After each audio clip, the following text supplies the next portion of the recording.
Bismillahirrahmanirrahim. Assalamualaikum warahmatullahi wabarakatuh. Alhamdulillah.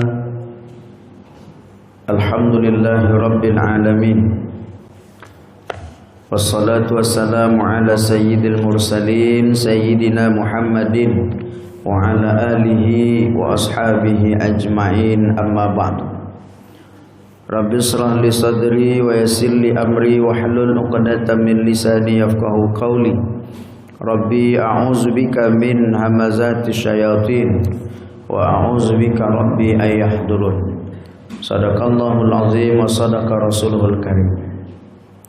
Kita hormati Bapak Ketua RW, Bapak Ketua RT, dan Bapak Ibu tokoh masyarakat, alim ulama yang kita muliakan. Bapak pengurus masjid dan Ibu pengurus masjid yang berhadir. Seterusnya Bapak Ibu jamaah fardhu subuh yang dimuliakan Allah Subhanahu wa taala.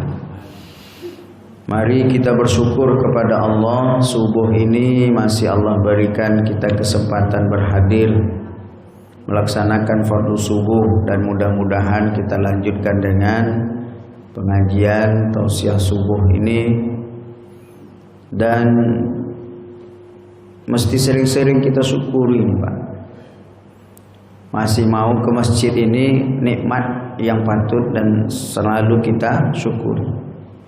Karena banyak orang sanggup jogging sampai ke Tangor, bersepeda pagi pulang sore, ke masjid tak talok. Banyak gitu, Pak.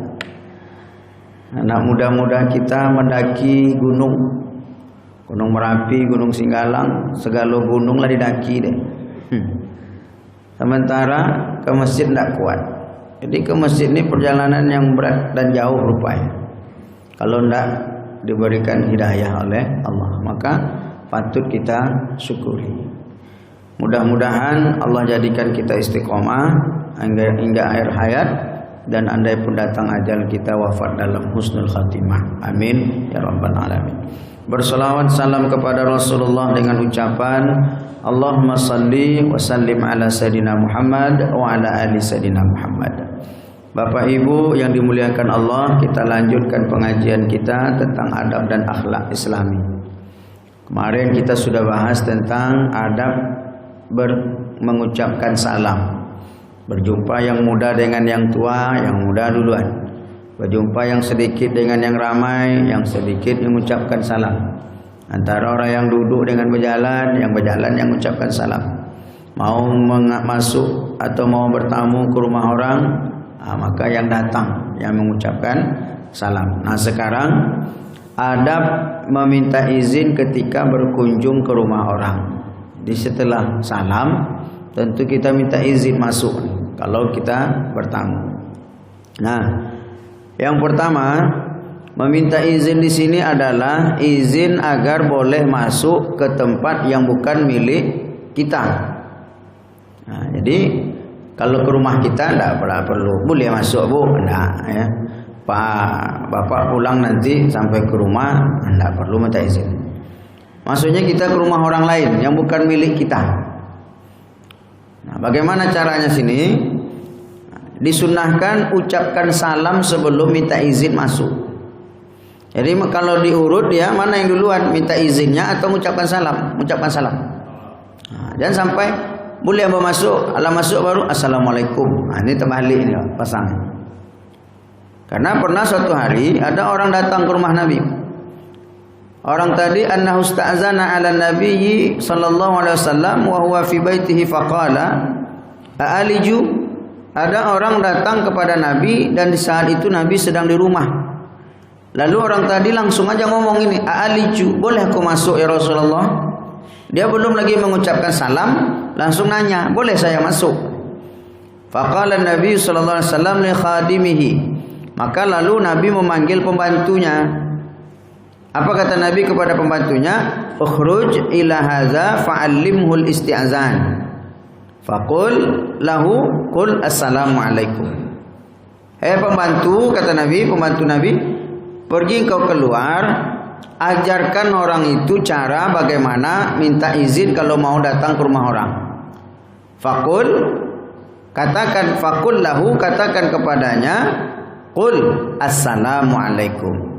Ajarkan kepada dia, hendaklah dia mengatakan terlebih dahulu assalamualaikum, baru bertanya, adkhulu, bolehkah aku masuk?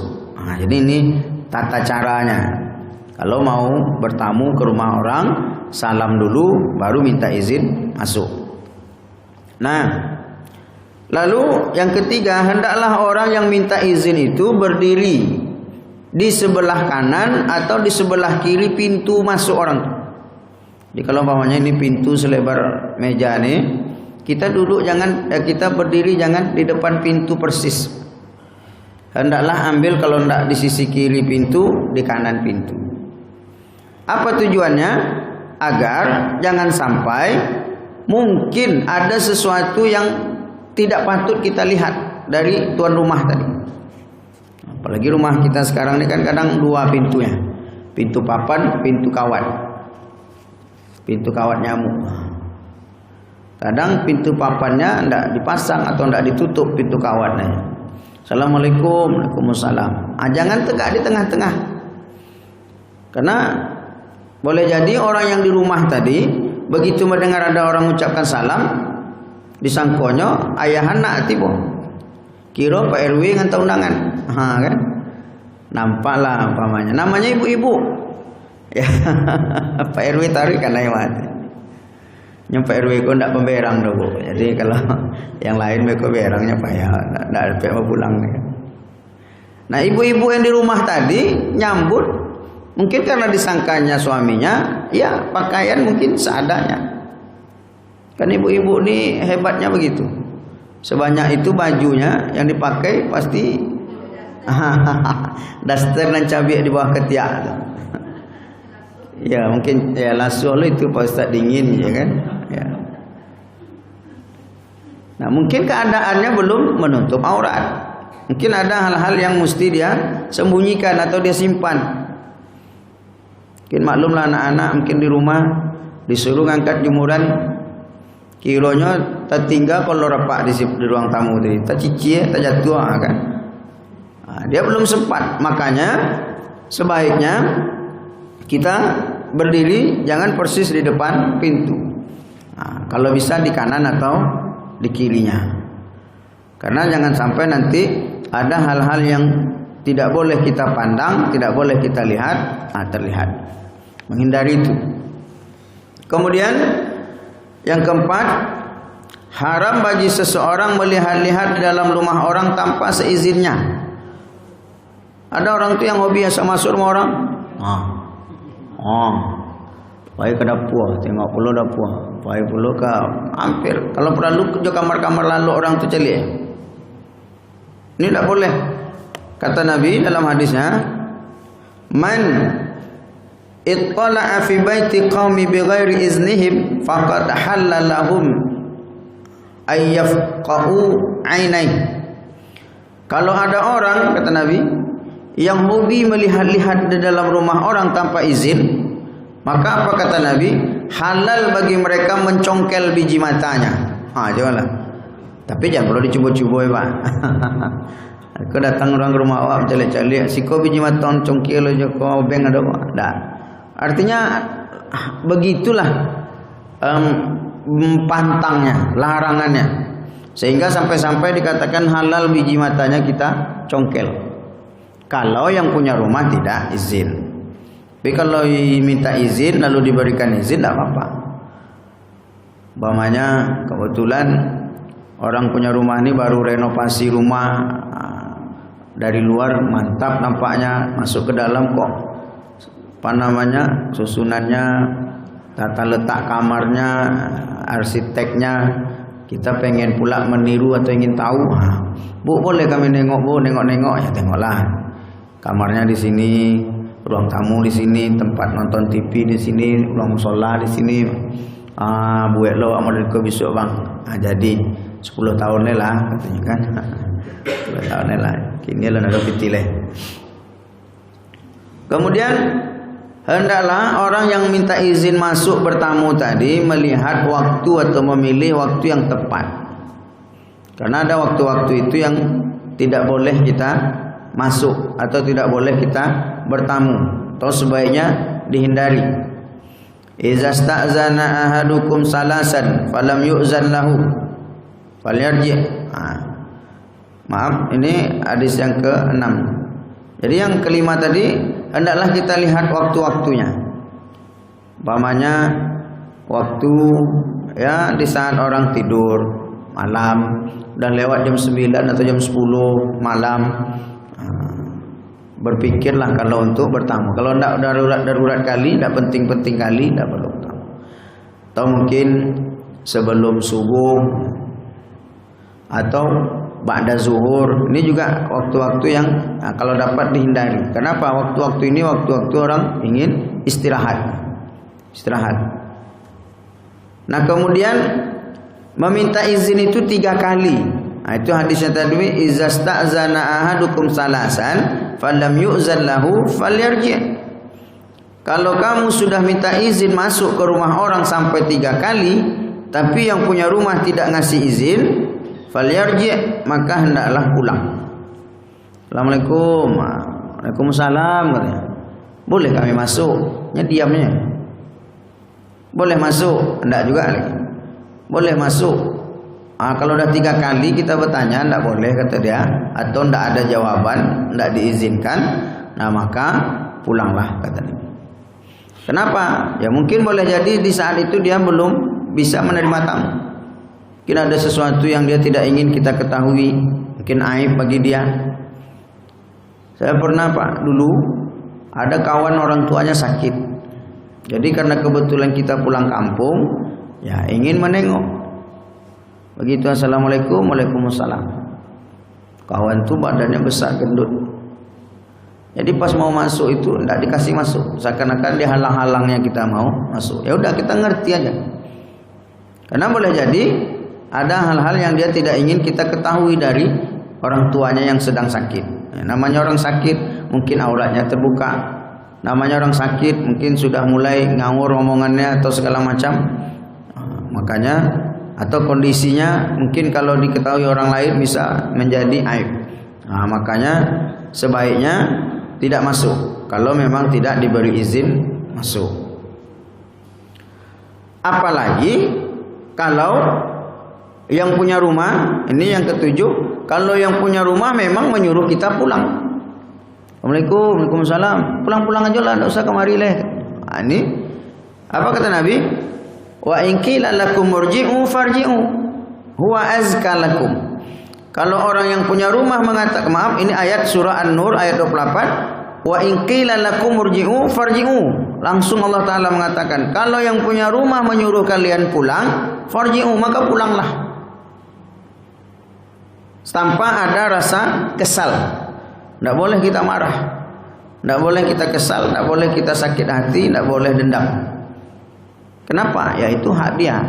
Dia yang punya rumah. Ongehna Pak Jatuh mah awak nak datang tak mau, tak boleh suruh pulang mah sakit nanti awak. Tak ada itu istilah sakit hati. Ya ngalir saja, normal aja. Kalau memang dia tak kasih masuk, apalagi suruh pulang, perintah Allah kepada kita, pulanglah tanpa ada rasa keberatan, tanpa ada rasa tersinggung. Karena itulah kata Allah, wa azka lakum, itu yang lebih suci bagi dirimu. Suruhnya pulang ya pulang. Tapi kalau jemaah al-barokah tidak mungkinlah menyuruh tamu pulang ya. Dan artinya sebaliknya, kita yang punya rumah boleh nyuruh orang tidak bertamu ke rumah kita. Jangan sungkan, apalagi zaman sekarang nih Pak Bu, yang tidak dikenal. Assalamualaikum. Kan banyak itu yang promosi barang, ada panci, ada sendok, ada kompor, macam-macam. Nah, kalau ibu tidak berkenan boleh aja, mohon maaf, kami tidak ini.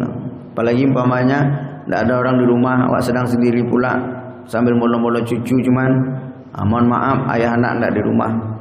Boleh kita tidak menerima orang kalau memang rasanya ya, kita tidak berkenan, entah karena waktunya mungkin, entah karena keadaan dan lain sebagainya. Kemudian orang yang meminta izin janganlah mengatakan aku. Dia gini, Assalamualaikum, Waalaikumsalam. Siapa tuh? Aku. Atau siapa tuh? Saya. Tapi bagaimana caranya? Ya mesti dia bilang saya itu siapa. Ambo, ketua masjid. Nah, saya panitia Ramadan. Alale, kau proposal kau katanya kan? Kalau gitu.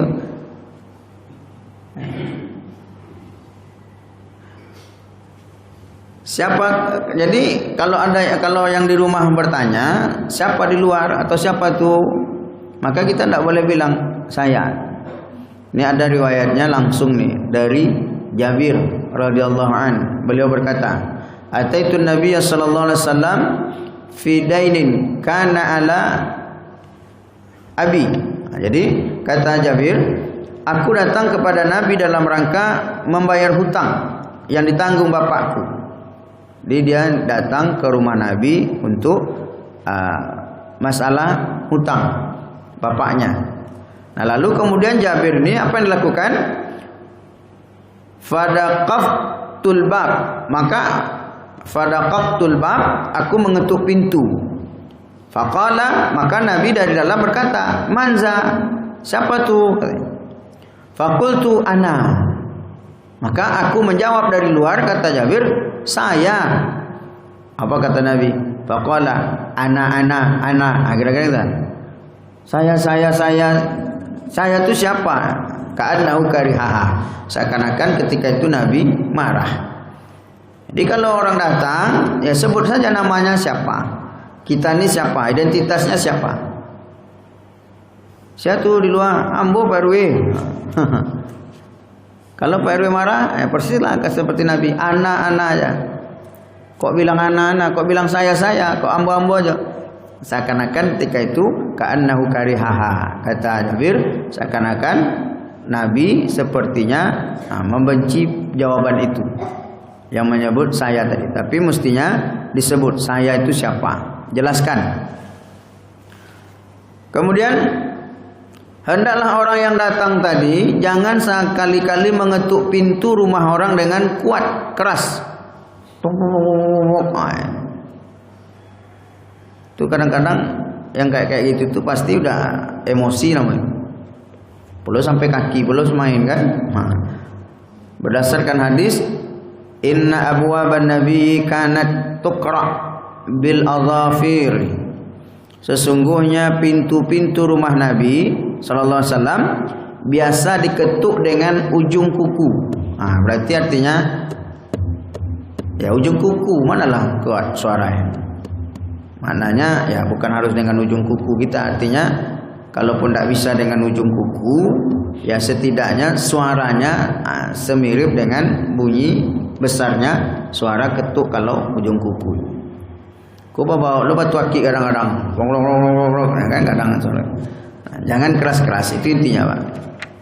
Lalu orang yang minta izin itu tidak boleh masuk ke dalam rumah apabila di dalamnya sedang tidak ada orang. Assalamualaikum, Waalaikumsalam. Tidak ada yang jawab. Assalamualaikum, tidak ada yang jawab. Kamal lah orang, kayaknya masuk aja langsung. Ini tidak boleh. Kalau memang di rumah itu tidak ada orang, tidak boleh kita masuk. Karena nanti jangan-jangan ya pas kebetulan naasnya kita masuk ada pula barangnya yang hilang. Handphonenya, mungkin uangnya, mungkin perhiasannya. Karena kadang-kadang sebagian kita ini kan sampai di rumah tuh lantak sana. Kunci Honda nanti lempar sana. Baru tahu kunci Honda lah hilang, beko kapai. Anda leh. Ibu-ibu lah mengamuk aja kapal leh. Wah kecapek, wah kunci Honda lah hilang. Itulah letak di mana. Ini tidak boleh masuk kalau di rumah itu tidak ada orang penghuninya. Kemudian diam sejenak menahan diri. Ini kan adab, Pak. Diam sejenak menahan diri. Jangan langsung masuk Walaupun yang punya rumah sudah mempersilahkan kita masuk. Masuklah Pak, ya, tunggu sebentar. Tengok orangnya dulu. Kalau memang dia sudah ready, umpamanya tak ada lagi sesuatu yang mungkin akan dia sembunyikan, akan dia tutup, atau mungkin berbenah. Ya maklumlah, kita kan kadang-kadang tidak tahu kalau tamu mau datang ke rumah. Atau orang yang punya rumah tidak tahu kalau kita mau datang. Maka begitu Assalamualaikum, Waalaikumsalam, masuklah Pak. Ya, jangan begitu masuklah Pak itu langsung masuk. Tapi kalau dapat berhenti dulu sebentar. Mungkin orang tamunya tadi entah ada piring-piring anaknya habis makan kotor taruhnya situ. Atau mungkin entah ada sepatu sendal berserak-serak, mungkin mau dia simpan dulu. Nah, itu maknanya diam sejenak. Berikan waktu untuk punya rumah untuk bisa bersiap-siap dulu sedikit, berbenah-benah. Ada mungkin yang perlu dia simpan. Riwayat dari Abu Wa'il dia berkata, "Ghadawna ala Abdullah bin Mas'ud yauman ba'da ma shallaina al-ghada." Nah, ini kami, kata dia, pernah pagi-pagi datang kepada Abdullah bin Mas'ud setelah salat subuh. Nah, kayak kita ini umpamanya pulang nanti langsung bertamu. Lalu kami mengucapkan salam di depan pintu. Dia pun mengizinkan kami, lalu kami masih diam di depan pintu sejenak. Wa'il berkata, lalu keluarlah seorang pembantu perempuan seraya berkata, "Kenapa kalian tidak masuk?" Maka kami pun masuk. Ternyata Ibnu Mas'ud sedang duduk bertasbih. Kemudian dia berkata, "Apa yang menghalangi kalian masuk padahal kalian telah diizinkan?" Maka kami katakan, "Tidak ada. Hanya saja kami mengira bahwa sebagian penghuni rumah ini masih tidur." Nah, jadi intinya beri kesempatan dulu yang punya rumah, mungkin ada persiapan dan lain-lain. Kemudian barang siapa yang dipanggil atau dikirim utusan mengajaknya masuk, maka tidak perlu meminta izin. Jadi kalau memang kita ini datang ke sana dalam memenuhi undangan yang punya rumah ahli bait, nah ini tidak pun minta izin, tidak masalah. Datang dia mengirim utusan, atau kalau zaman sekarang mungkin tidak utusan, selembar kertas undangan, datang ke rumah hari Sabtu tanggal sekian, akad nikah ataupun mungkin resepsi pernikahan anak kami dimulai tanggal jam 11 sampai selesai. Datanglah kita di sana jam 11.30. Anda perlu pula Assalamualaikum, boleh kami masuk? Anda namanya kita sudah diundang, tinggal datang masuk saja. Iza du'iya ahadukum, kalau kamu diundang ila ta'amin, untuk makan-makan, faja'a ma'ar rasuli, maka kamu didatangi oleh orang yang mengundang, fa inna dzalika lahu iznun, maka otomatis undangan itu adalah izin bagi kamu untuk bisa masuk. Nah, ini makna. Jadi dengan undangan tadi berarti kita sudah dibolehkan masuk. Tak pun kita minta izin masuk, tidak jadi soal lagi. Kemudian disunnahkan juga minta izin ketika ingin bangkit pulang. Assalamualaikum, Waalaikumsalam, masuklah. Cerita, udah kesana kemari, selesai hajat. Nah, sebelum kita pulang itu pun disunnahkan minta izin. Alhamdulillah, urusan dah selesai Pak, Bu. Hajat kami pun dah kami sampaikan. Nah, mudah-mudahan ada rezeki kita nanti bisa sama-sama. Nah, kami izin dulu pulang. Nah, ini artinya minta izin sebelum kita pulang. Bak kata pepatah kita orang Melayu, datang tanpa muka, pulang tanpa punggung. Nah, harus jelas urusannya udah selesai, pulang. Dan kalau yang punya rumah belum mengizinkan pulang, ya tahan dulu. Nah, itu pulang. Idza zara ahadukum akha fajalasa indahu fala yakumanna hatta yasta'zinahu.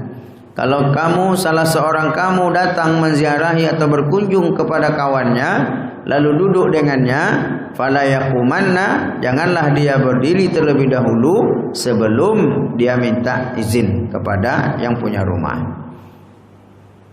Kemudian diharuskan juga meminta izin masuk untuk menemui ibu atau saudara perempuan dan yang sehukum dengan dia. Artinya apa? Kita yang sudah balik, yang sudah dewasa, mungkin mau berkunjung ke rumah adik perempuan atau mungkin kakak perempuan, atau mungkin ibu kita, atau bibi kita, atau mahram kita, walaupun dia mahram kita, ini juga minta izin juga. Assalamualaikum, waalaikumsalam. Walaupun rumah mak kita juga tetap diharuskan kita minta izin. Kemudian yang ke-15, disunnahkan mengingatkan istri ketika tamu masuk. Artinya assalamualaikum, waalaikumsalam. Tamu bapak datang, lalu kasih tahu ke istri ada tamu. Artinya apa? Ya, ngasih tahu itu maknanya ya, kalau kan ada air minum yang disuguhkan ya, teh kah, kopi kah, susu kah, air putih kah, intinya kalau ada makanan. Seperti kisah Nabi Ibrahim alaihissalam. Karena ibu bapak sekalian, didatangi tamu itu, ini datangnya membawa berkah, rahmat, dan kepergiannya menghindarkan musibah, bala, dan mara bahaya.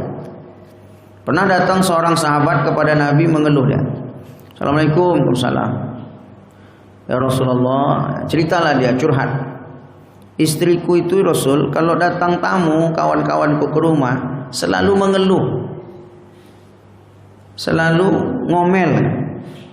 Abang ni sikit-sikit datang kawan, abang ni sikit-sikit datang, kira-kira gitulah. Tidak suka istri saya itu kalau datang tamu ya Rasulullah. Nah lalu kemudian apa kata Nabi? Tunggulah, besok sampaikan kepada istrimu, besok aku mau bertamu ke rumah. Pulanglah. Ya, sahabat itu kalau Nabi datang ke rumah senang hatinya. Datang dia ke rumah, sampaikannya lah besok Nabi mau datang ke rumah kita bertamu. Lalu sampai hari besoknya Nabi pun singkat kata Nabi pun datanglah ke rumah. Sudah selesai cerita-cerita, Nabi minta izin. Lalu Nabi bisik kepada yang punya rumah, nanti sebelum aku pulang ajak istrimu berdiri di depan pintu sambil melihat Nabi pulang. Nah kemudian Nabi pun pamit pulang. Istrinya dengan suaminya tadi duduk tegaklah di depan pintu melihat kepergian Nabi tadi. Setelah dia lihat, ternyata apa yang mereka saksikan, kepulangan Nabi itu ternyata dilihat oleh mereka. Allah takdirkan mereka bisa melihat sesuatu yang semestinya tidak bisa dilihat oleh orang kasat mata. Tapi waktu itu Allah ingin menunjukkan kemuliaan orang yang menerima tamu hingga tamunya pulang. Ternyata ketika Nabi pulang, di belakang Nabi itu mengikutlah ya, tamsilannya, perumpamaannya binatang-binatang berbisa. Ada ular, ada kalajengking, ada lipan, kemudian binatang-binatang yang berbahaya. Jadi artinya nampak mengiringi Nabi itu, mengikut pulang. Nah hari besoknya jumpa lagi dengan Nabi, ya Rasulullah. Kemarin ketika engkau pulang kami menyaksikan ada binatang-binatang yang berbisa yang mengikuti engkau pulang Rasulullah. Nah apa kata Nabi? Itulah diantara keutamaan dan kemuliaan rumah yang selalu didatangi oleh tamu. Ketika tamu datang itu sungguhnya dia membawa rahmat, berkah. Lalu ketika dia pulang, di saat itu sungguhnya dia membuang dan membawa sial-sial penyakit-penyakit yang ada di rumah yang punya rumah. Jadi tamu datang itu dia membawa berkah dan menjauhkan dari musibah, bala, mara bahaya. Jadi kalau ada rumah yang nggak didatangi tamu, ya sayang kali. Makanya tamu walaupun hanya sebentar. Kemudian anak-anak juga disyariatkan meminta izin khususnya pada 3 waktu. Sebelum sholat subuh, waktu tidur sejenak siang hari atau qailulah, dan setelah isya. Nah, ini waktu-waktu yang tadi. Jadi walaupun dia anak-anak, waktu-waktu itu juga tetap minta izin. Kemudian ucapan salam yang disunnahkan itu adalah Assalamualaikum a'adakhulu. Nah, ini kalau bahasa kitanya Assalamualaikum a'adakhulu, bolehkah saya masuk? Nah, kira-kira begitulah. Ini yang disunnahkan. Kalau dalam bahasa Arabnya Assalamualaikum a'adakhulu. Assalamualaikum, boleh saya masuk? Dan ini sebenarnya sudah kita praktekkan, Pak. Cuman ini mempertegas saja lagi. Kalau mungkin selama ini apa yang kita lakukan hanyalah mungkin adat dan kebiasaan, maka setelah kita pelajari ini apa kegunaannya, kita lakukan itu berdasarkan perintah Nabi dan perintah Allah dan perintah Rasul. Dia berbeda nanti. Innamal a'malu binniyat. Segala amal itu bergantung kepada niat. Pekerjaan yang selama ini kita kerjakan hanya berdasarkan adat kebiasaan, itu akan berbeda nilainya dengan pekerjaan yang kita dasari dengan perintah Allah dan Rasulullah. Jadi selama ini kita memang assalamualaikum, waalaikumsalam, boleh masuk. Itu hanya kebiasaan hari-harian saja yang sudah turun temurun. Nah, akan lain hasilnya kalau kita tahu, oh ternyata Nabi yang menyuruh kita seperti ini nih. Maka kita lakukan karena perintah Nabi. Kita lakukan karena mengikuti sunnah Nabi. Nah, ketika kita lakukan dengan niat mengikuti sunnah Nabi, di saat itu berpahala nilai. Nah, amal itu bergantung kepada niatnya. Nah, kebiasaan-kebiasaan itu, kebaikan-kebaikan itu harus kita lakukan dengan niat yang baik. Niat, menyandarkan niat itu kepada perintah Allah dan Rasulnya. Nah, tentu akan lebih bernilai pahala. Kemudian apabila rumah tadi atau tempat yang mau kita masuki itu ternyata bangunan yang belum dihuni, maka lalu kemudian ada seseorang yang ingin masuk ke dalam, kebetulan ada hal yang dia perlukan.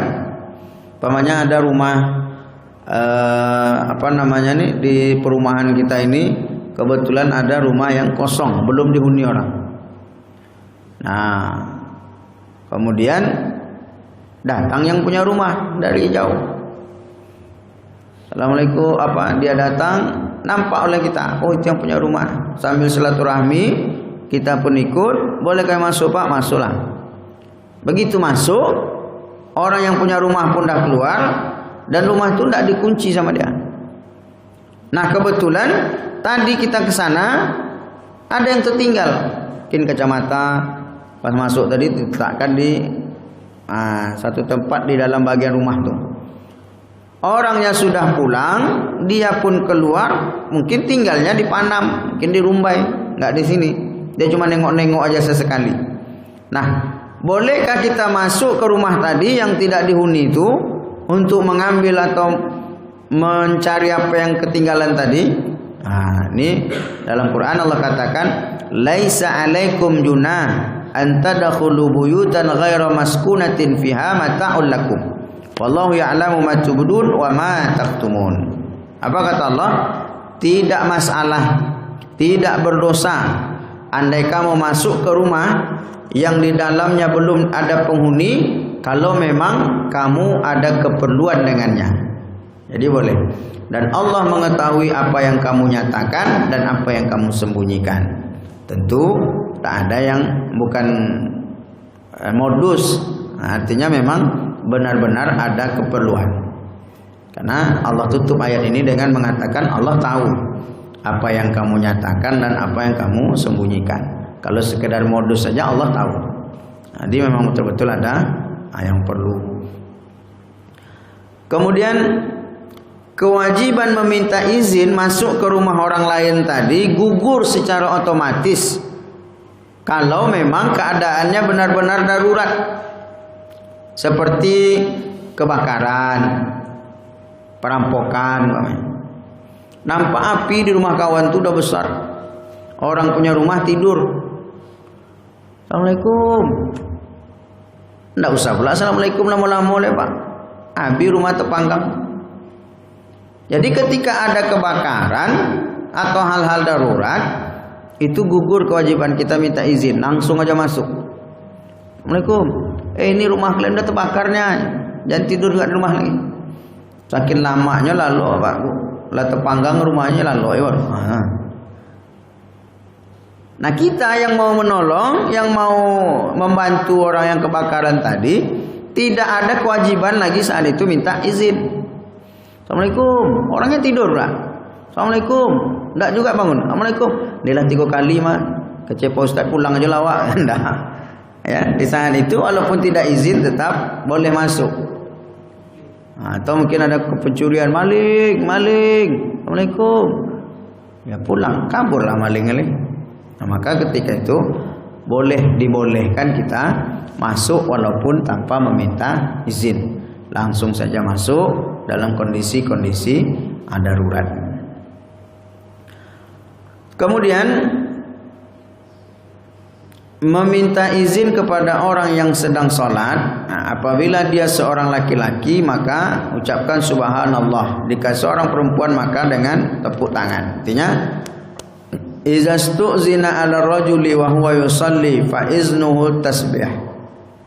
Kalau kita yang punya rumah nih umpamanya sedang sholat, lalu ada orang minta izin, assalamualaikum.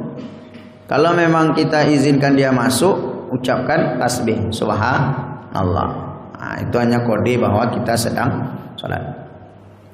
Apabila seorang laki-laki dimintai izin, iza stu'zina 'ala rajuli, untuk menemuinya, wa huwa yusalli, sementara dia sedang sholat, fa iznuhu tasbih, maka izinnya adalah bertasbih.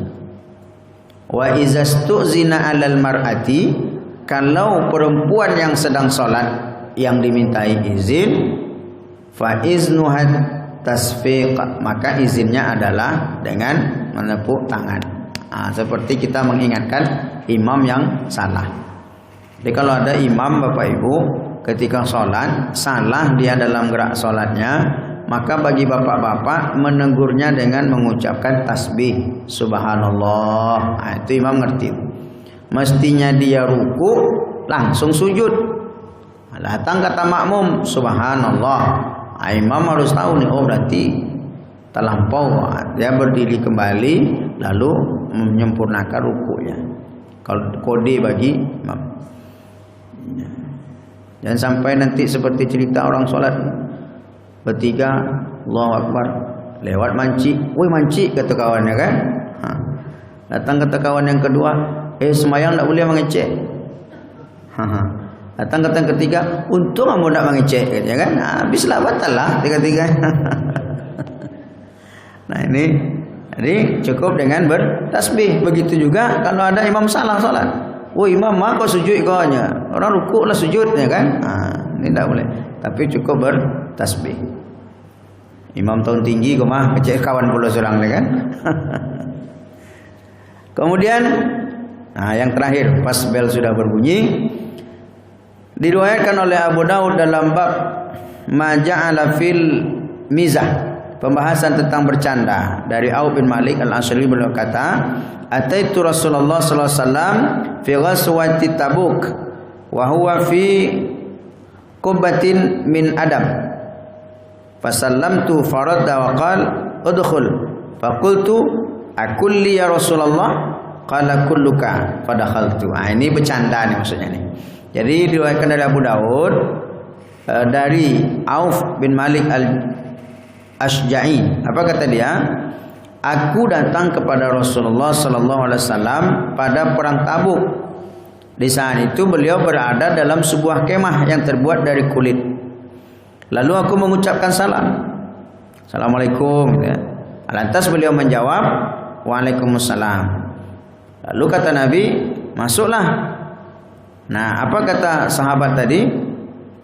Aku lihat Rasulullah, apakah semua diriku ya Rasulullah? Beliau menjawab, semua dirimu. Jadi maksudnya gini, datang dia assalamualaikum, waalaikumsalam, masuk kata Nabi kan, kasado ya Rasulullah. Jadi dia bercanda waktu itu kepada Nabi, apakah semua tubuhku ini masuk, kepala, kaki, tangan, badan? Apa kata Nabi? Masuklah kasado. Jadi tinggal pula kaki di luar. Gitu. Ini bercandanya sahabat dengan Nabi. Ini Nabi itu sebenarnya Bapak Ibu tidak pula tegang-tegang kali orangnya. Tidak pula semuanya serius-serius betul tak. Ada kala Nabi bercanda. Banyak. Ada satu buku yang membahas tentang Nabi bercanda dengan sahabat. Ada kala Nabi bercanda dengan ibu-ibu, nenek-nenek. Nenek datang, assalamualaikum ya Rasulullah, waalaikumsalam. Ada apa nek? saya mau tanya ya Rasulullah, orang nenek-nenek kayak saya ini apa nanti masuk surga? Apa kata Nabi? Nek, di surga tidak ada nenek-nenek doh. Jalan. Menangislah nenek itu. Sedih dia. Jadi rupanya bukan maksud Nabi itu nenek itu tidak masuk surga.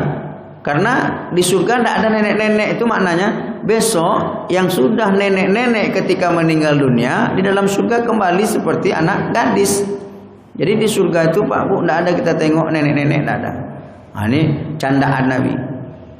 Nabi bercanda dengan Ali pernah sama-sama makan kurma.